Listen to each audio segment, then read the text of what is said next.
उनको लगा कि ये सब मर चुके हैं, तो उनका एक जो पाकिस्तानी जो कमांडर था उसने अपने जवानों को आदेश दिया कि इनको रीचेक करो, इनमें से कोई जिंदा तो नहीं है। तो उनके पाकिस्तान के 2 सैनिक आए, आकर के हमारे जवानों के शरीर के अंदर गोलियां दागने लगे।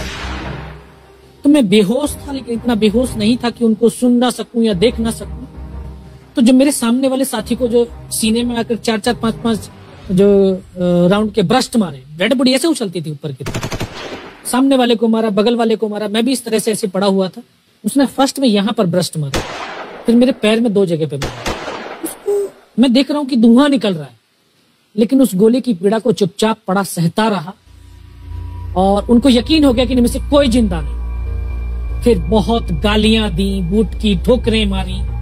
फिर काफी देर के बाद में उनका जो कमांडर था उसने बोला कि इनके वेपन उठा लो, और नीचे जो हिंदुस्तान का पोस्ट है उसके ऊपर दूसरे जो उनके साथी थे उनको सूचना दिया, उसके ऊपर कब्जा हमला कर दो। फिर ये आवाज भी सुनी तो मुझे लगा कि यार आज तो मेरी पूरी टीम खत्म हो जाएगी। तब ऊपर वाले से एक ही प्रार्थना करी कि मुझे इतने जिंदा रख दे कि मैं अपने साथियों तक सूचना दे सकूं और उनको बचा सकूं।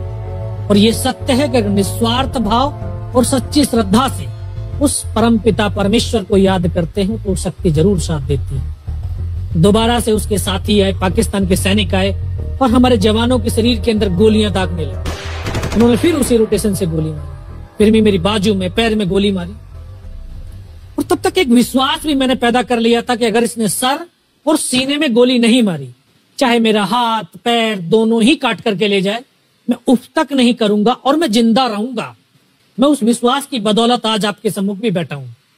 उसने आकर के दोबारा से गोली मारी, पर जब 1 कदम आगे गया तो उसने राइफल मेरी सीने की तरफ तानी।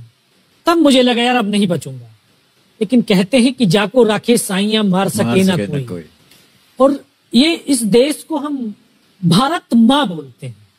जब तो बच्चे थे एहसास नहीं था, आज पता चलता है इसको माँ क्यों बोलते हैं, क्योंकि ये भारत माँ जैसा दायित्व और कर्तव्य का निर्वाह भी करती है। ये अपने बेटों की वीरता, शौर्य और पराक्रम को कभी दफन नहीं होने देती है। वाह क्या बात। तो शायद इस माँ भारती ने मुझे चुना होगा कि उसके बेटों ने जो शौर्य, वीरता और पराक्रम दिखाया उसको दुनिया तक पहुंचा सकूं।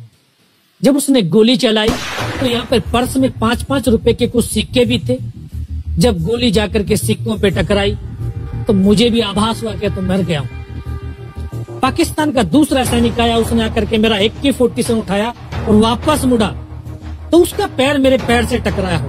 तब मुझे लगा कि यार मैं तो जिंदा हूं। तब मेरे पास एक हैंड ग्रेनेड था, मैंने उसको पिन निकाली और उसको ऊपर ऐसे फेंका तो कोट के अंदर हुड लगे हुए, हुड के अंदर वो गिरा जी। मुझे तुरंत पीछे की तरफ मुड़ के देखा, पीछे तो कोई मूवमेंट था नहीं। तो जब तक वो ग्रेनेड को निकाल पाता ग्रेनेड फट गया, यहाँ से उसका पूरा सर उड़ा और वो हमारे ऊपर आकर के गिरा। जो पाकिस्तान के दूसरे सैनिक थे उनमें खलबली मची कि इनमें से कोई जिंदा है, कुछ बोले जिंदा नहीं, नीचे से रिइंफोर्समेंट आ गई है। तो उनमें खलबली मची। मेरा पास वही एक मौका था, मैंने दोनों हाथों से उसकी राइफल को उठाने की कोशिश करी, ये हाथ हिला नहीं। एक हाथ से राइफल उठाई, वहां से ब्रस्ट फायरिंग की, 4-5 पाकिस्तानी सैनिकों को मौत की नींद सुला दी। फिर बाएं हाथ से पलटा खाया, दूसरे पत्थर से 3-4 जगह से फायरिंग किया। तो जो उनका मोमेंटम था, जो हौसले थे, परस्त हो चुके थे, वो भाग खड़े। 2-3 मीटर गया, जाके देखता हूँ सामने उनके लंगर चल रहे हैं, उनका लिविंग टेंट बना हुआ, उनके जो हैवी वेपन का डिप्लॉयमेंट था वो सब कुछ वहां पे लगा हुआ।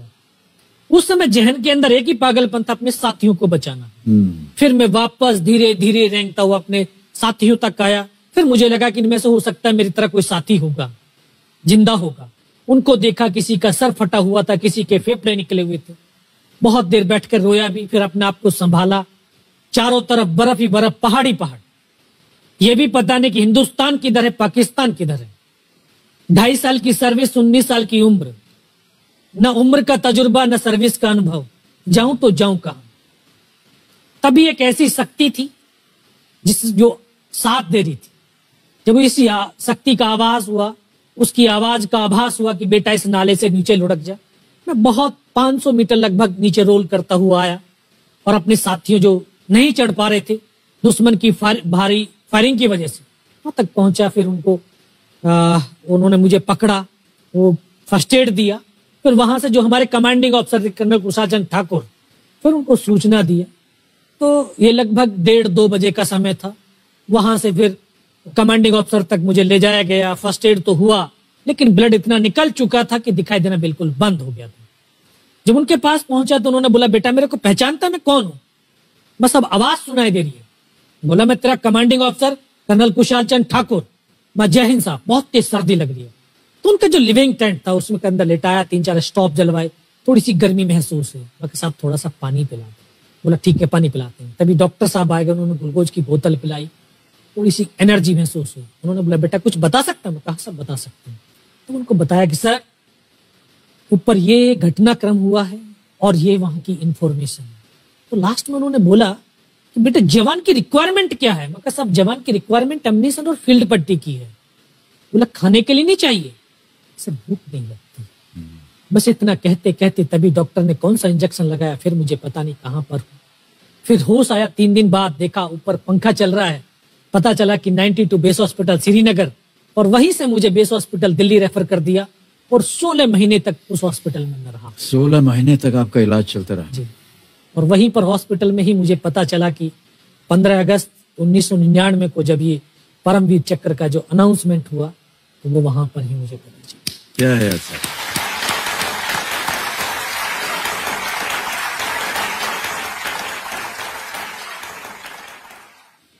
सर हमको यकीन नहीं होता कि कोई भी इंसान जब ऐसी परिस्थितियों से गुजरता है तो उसका बयान कैसे कर सकता है, लेकिन ये आपने अपनी बहादुरी का एक परचम जो है वो फैला दिया है।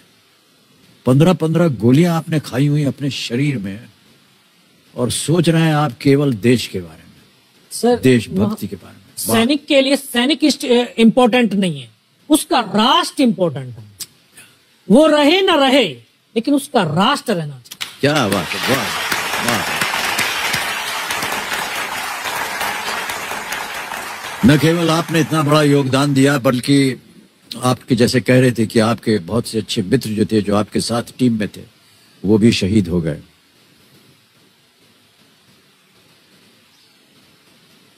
कठिन है सर बहुत इस चीज को दोहराना, इस चीज को आपके मुख से सुनना। अद्भुत है सर, अद्भुत है। बहुत बहुत शुभकामनाएं, बहुत बहुत शुभकामनाएं।